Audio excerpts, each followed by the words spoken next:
Bonjour, dans cette vidéo, je vous parle d'une plante médicinale traditionnelle d'Afrique, le Kinkeliba, et je vais vous expliquer en détail pourquoi elle est si intéressante.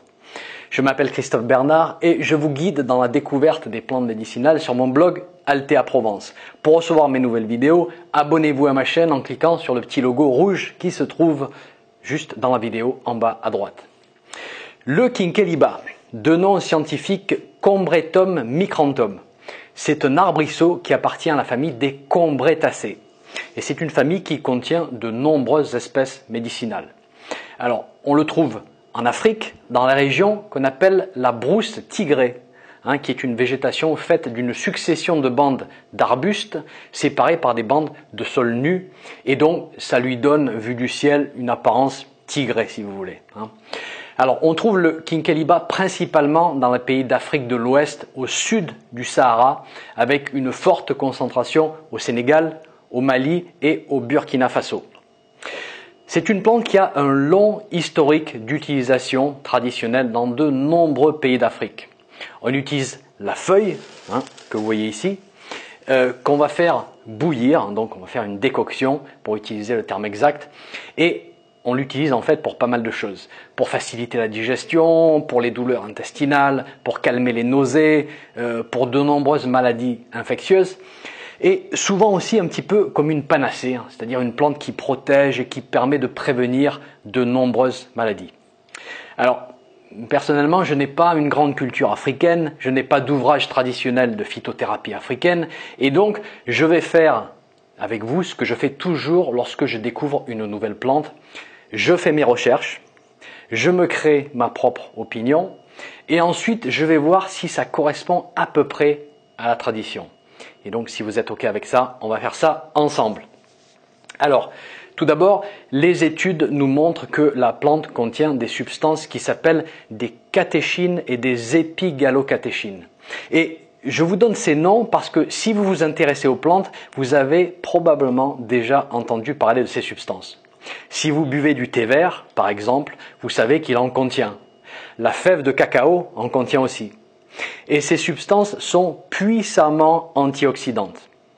Elles nous protègent contre ce fameux stress oxydatif, ces radicaux libres qui nous agressent chaque jour, qui font vieillir nos cellules et qui proviennent de la pollution, des pesticides, etc., etc. Mais notre corps fabrique aussi des radicaux libres, entre parenthèses, ça fait aussi partie de notre fonctionnement normal.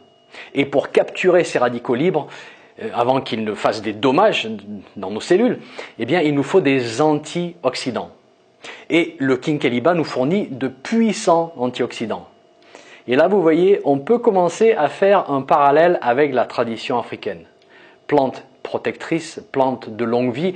Oui, parce que en fait, elle nous protège contre le vieillissement cellulaire prématuré. Ensuite, les études montrent des propriétés anti-inflammatoires pour la feuille, beaucoup plus que pour l'écorce ou que pour les racines qui sont parfois utilisées en Afrique. Et là encore, si vous suivez les discussions sur les problèmes de santé aujourd'hui, qu'on parle du diabète de type 2, des maladies cardiovasculaires, de la maladie d'Alzheimer, de la dépression même, vous allez toujours trouver une composante commune à ces maladies, l'inflammation. Mais pas une inflammation aiguë, qui s'exprime par de fortes rougeurs et douleurs. Non, on utilise plutôt l'expression inflammation de bas grade, c'est-à-dire une inflammation plus insidieuse qui s'installe sans faire de bruit, mais qui fait des dégâts sur le long terme. Et donc, pour nous protéger contre les maladies dégénératives actuelles, il faut que l'on combatte ce type d'inflammation. Il faut qu'on l'empêche de s'installer au travers d'une bonne hygiène de vie, bien sûr, d'une bonne alimentation de nature plutôt anti-inflammatoire, mais aussi en consommant régulièrement des plantes qui peuvent calmer cette inflammation. Et là encore, regardez ce qu'on a fait avec cette plante. On a validé la tradition en positionnant la plante comme protectrice, accompagnatrice, une plante qui augmente nos défenses en fait contre les agressions. Troisième point, les études démontrent que la plante a un effet hypoglycémiant. Elle fait baisser la glycémie sanguine. Et là encore, pas besoin de vous faire un dessin, vous savez aussi bien que moi que l'alimentation moderne est beaucoup trop glycémique aujourd'hui et qu'une glycémie trop élevée est un risque significatif pour la santé. Quatrième point, et ça c'est plutôt un fait bien acceptée dans la tradition plutôt que le résultat d'études ou de validation scientifique, du moins je n'ai rien trouvé en validation scientifique de ce point de vue-là, la plante semble avoir un effet qu'on appelle cholérétique et cholagogue. Donc elle active la production de bile et elle permet aussi une meilleure évacuation de la bile au niveau de la vésicule biliaire. Elle est aussi diurétique et donc elle va activer tous ces canaux d'évacuation, tous ces robinets si vous voulez, qui nous permettent d'évacuer les déchets. Elle a donc un effet qu'on appelle dépuratif. Et le gros plus par rapport aux plantes dépuratives classiques, je vais vous dire ce que c'est, elle a un goût très agréable, un goût boisé et pas du tout amer. Voilà. Donc, retour à la prévention avec cette propriété de dépurative. Encourager le corps à éliminer les déchets a toujours fait partie de notre tradition et ceci est particulièrement d'actualité aujourd'hui. La plante a d'autres propriétés, mais je vais m'arrêter là parce que ça fait déjà pas mal de choses.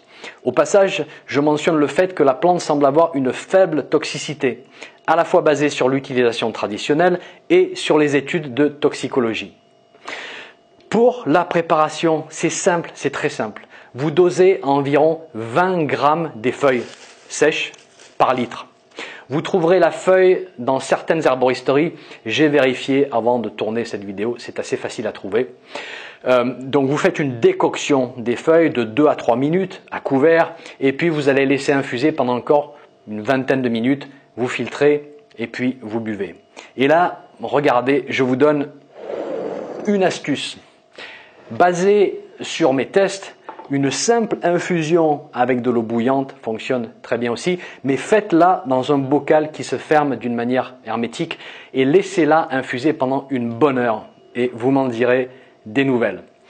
À utiliser un petit peu comme une bonne tasse de thé vert, c'est-à-dire tout simplement pour se faire du bien et personnellement j'en bois volontiers une tasse de temps en temps et je vais vous montrer ici la belle couleur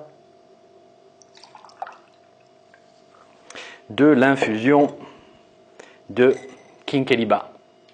Voilà, c'est terminé. Si vous avez aimé cette vidéo, n'oubliez pas le petit j'aime et je vous retrouve très vite pour une prochaine vidéo.